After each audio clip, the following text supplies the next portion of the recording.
the human race when more people come into the light. Turn on the light and come into the light of this world and enlighten your mind. Read and study and understand and question. Because like I said, too many people in America especially are too interested in trying to earn a living, to pay their rent and pay their bills. They don't have time to sit down and study. Well, I did, and so I'm trying to give you this kind of knowledge. I'm trying to explain it to you, what I have paid my whole life to learn. I'm trying to teach you, and I'm doing it the best I can. I'm trying to explain to you that all of the world's stories that you have been told are all based on a far more ancient mythology and ideas that have come down through thousands of years of mankind. Mankind has always had these questions about who we are, where do we come from, where is God, if there is a God, what's going to happen to us when we die, where do we come from before we were born. And so when mankind began to ask these kind of questions, there were no answers. The universe didn't give you any answers. So we had to sit down and start thinking about it and come up with a logical understanding of to the questions that we're asking. Well, logically, we begin to understand where man comes from and the procreation of the human family. And then we begin to see how intellectual enlightenment is always tried to stamp out. People who are educated are not very much appreciated in the society we live in because they know things you don't know, and they're not about to take part in what you're doing because they know better. And so if they're not taking part in what you do and what you live in, then you don't like them. They're not like you. So therefore you turn against them because you don't support them. You don't have anything to do with them. Why? Because they're not like you. And that's why the politicians know that. Politicians realize give the people what they want and they will support you. Tell them what they want to hear and they will like it and then they will support you. If you tell them the truth, they're not only not going to support you, you may be assassinated. You may wake up one morning and find out you've been killed because you know too much and you're causing too many problems among the people. National leaders are not appreciative of you trying to wake the people up. They don't want the people woken up. That's what we've been feeding them, alcohol and drugs and movies and entertainment and ball games and all the rest of this crap. We've been trying to keep the people occupied and stupid and ill-informed and unread. Purposely, we designed a school system that does not only not teach people, but it actually keeps you stupid. And you want to be stupid? Go to school. I'll teach you what stupidity is. You'll come out and you won't understand nothing when you come out of school. Why? Because we've designed the school to do just that. We designed it to make sure that if you go to school, you'll come out ignorant, ill-informed, unread, dim-witted, and totally confused. That's what we do in school. Unless there's an individual that comes into the picture who doesn't want to go with the regular crowd. He doesn't want to follow the crowd. He wants to do his own thinking. Well, that's the kind of person that gets in trouble. We don't want you on this company. We don't want you in this company. We want a team player. This is a citizen ship, and we run a tight ship. And so we want you to be a team player. You go along to get along. You get it, mate? And that's why we are called fish. And that's why we go to school. And school goes back to a Jewish word, shul. And shul is a meeting place for the Jews in their worship of the shul or school. And so our school system as an educational system is to make sure you stay stupid. And if you start asking too many questions in college, you are kicked out. Look how much money you paid. You're out of here. Why? Because you're causing all the other students who are happy drinking their beer and going to their sex parties and watching their football games.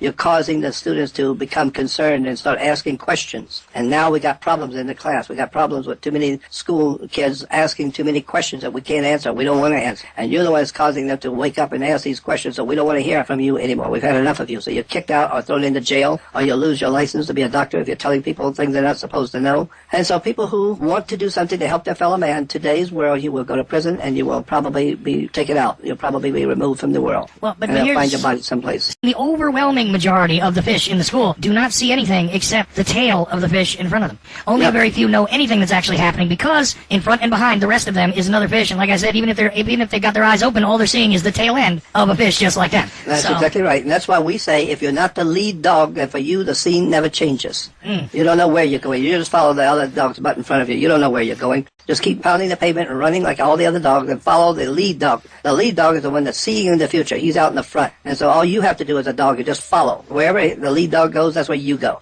Because if you're not the lead dog for you, the scene will never change. If you believe something, you don't know. And we say that, well, this is what I believe. I don't know if it's true or not, but this is what I believe. Well, that's a subjective opinion. That's your view. And so that's why the Founding Fathers said we all have a right to have our own view. But my opinion is based on things which I have actually with my own eyes seen. And with my own life, I have been involved in things which I have been taught because of those experiences, what the real bottom line truth is about the world I live in. I have had too many experiences which were very frightening to me. Some of them were very dangerous and very scary. But I look back on all of my life and I now see that I have had to learn a lot of lessons the hard way because I have my own beliefs. I believed in Jesus. I believed in the church. I believed when I was a youngster. But as I began to grow older, I began to have questions. And the more I would question, the more I began to perceive that this is not very smart. You need to keep your mouth shut and don't have any questions. Well, I know that's the basis for tyranny. If you can't ask questions and you don't have any answers, then this is the basis for ignorance. And so I always wanted to know. I don't care what you don't like with me asking questions.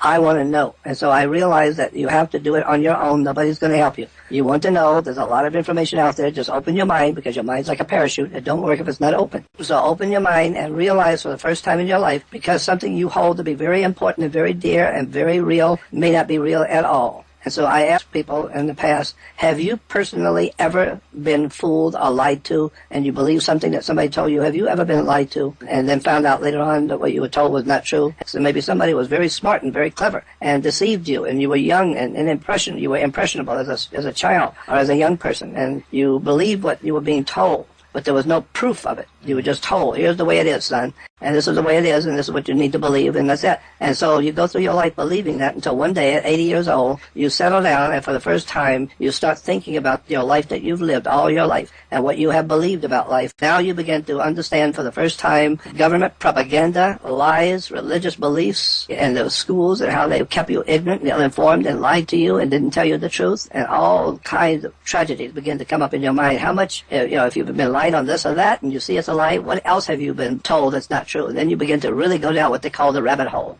which I've done. I've already done that. And how I begin to see the real truth is the world we live in is filled with lies, deception, and corruption, period. And that's why so many young people around the world are on drugs and alcohol and turning to sex and alcohol and entertainments and loud music, etc. And so many have fallen into criminal activity because they have not been brought up correctly. The parents have not been able to raise the children correctly to show them what is real, legitimate, de jure, provable truth.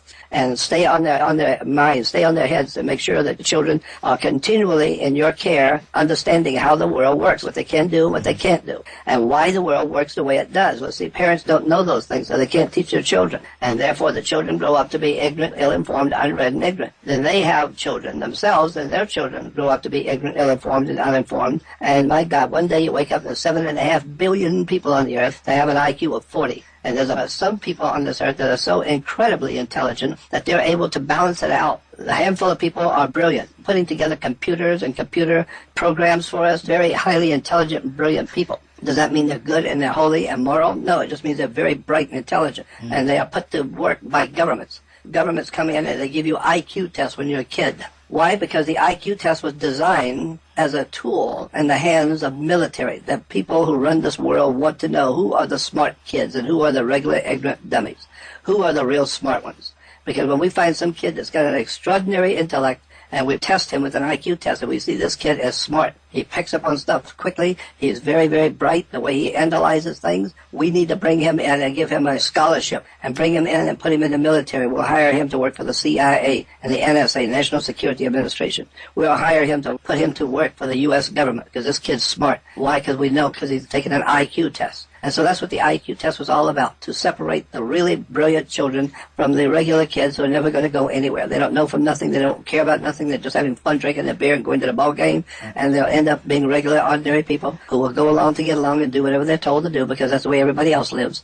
And they become the lawyers, they become the attorneys, they become the brilliant minds that manipulate the world. It's quite a story about the world we live in that most people have never bothered to even know about. And so I feel that I'm trying to educate that what I'm doing is trying to empty the Pacific Ocean with a cup. There's only one of me, and I'm trying to tell the people of the world to wake up, educate yourself, and start looking at the dark side of life. Start looking at the real, legitimate world you live in, and find out where these things have come from. That's where the real story is. Right. What's really going on. And at almost 80 years old, I'm getting so tired of talking after 60 years. I don't know how much longer I'll be able to do what I do. That's why I want to leave a legacy, a website, Jordan Maxwell Show. You will be amazed how much you didn't know, how much you did not know. You didn't know that the government was involved in certain things. They never told you. You didn't know that they have paid money to do something, and they were going to use you to do it, and you didn't know that. And you thought you understood everything perfectly well. No, it's what you believed. But that's not what's actually happening. And that's why I say all the time, the world does not work the way you think it does. Nothing does. Extraordinary story. I thought to myself, my God, if the public could hear what he just told me and explain to me, I see it, I understand what he's saying now. But the public would never be able to handle this. Everybody pays the bills, everybody's eating, and we all just live from one day to the next. But the rich get richer and the poor get poorer. Why? Because there's a lot of knowledge you're not privy to know. And so that's why I do what I do. I'm trying to wake people to the idea that there's so much they've been told that they have no idea that people go to church and they have no idea where the word church comes from. Mother Circe in the Middle East was able to hypnotize people en masse, and she would bring them into her home. So goes the mythology story. She could bring people into her home and hypnotize them and lock the door behind them so they can't get out, and then she would eat them. She would feed off of them, and they would feed her because she would eat them, and she would take their minds away so they were brainless, and she would eat and feed off of them. That was the story of Mother Circe, Mother Kirk, Mother Church. And so that's what's happening today. Mother Church has the ability to hypnotize people en masse by the millions and bring people into her house. And then she locks the door behind them, meaning she locks off your exit. There's no way you're going to get out. If you're in the church, you're not leaving. If you leave, you're going to be on your own and by yourself with no knowledge, no help, no nothing. And so the people in the church are locked in. Their minds are taken from them, and they cannot think for themselves.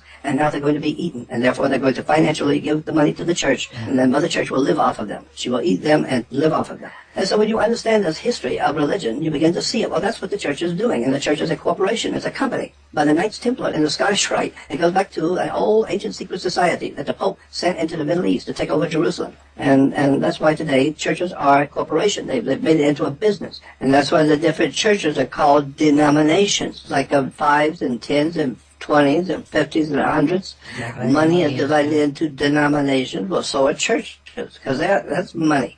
It's a complete corporate operation, churches and religion. The churches are divided into denominations. But most people don't look at this kind of history because it's a very dark history that most people have no idea about, never heard about it, and know nothing about it. And the priests who are at the top, like the Jesuits in the Catholic Church and the rabbis in the Hebrew religion, they're not about to tell the people the real story. I mean, I had one rabbi, a very high-ranking, very impressive, high-ranking rabbi tell me many years ago when I asked him about these things, he said, give me a break. Everybody's got a religion. The Catholics have got a religion, Protestants got religion, Muslims have got a religion, Jewish, I got to have a religion too, so I got a religion, so give me a break. And the rabbi said, give me a break. I got a wife and a family. I got to have a religion too. And that's what I do for a living. I'm a rabbi. I teach people. I teach the Jewish people the religion of Judaism. But is it true? I don't know if it's true. I don't think it is true. It's just a symbolic story. But it doesn't matter. I have a job to do. I'm making money, so leave me alone. As I'm telling you stuff that it could get me in trouble. And I don't want to get in trouble by talking to the public. And that's what the government's watching me, to see what I'm going to say to the public.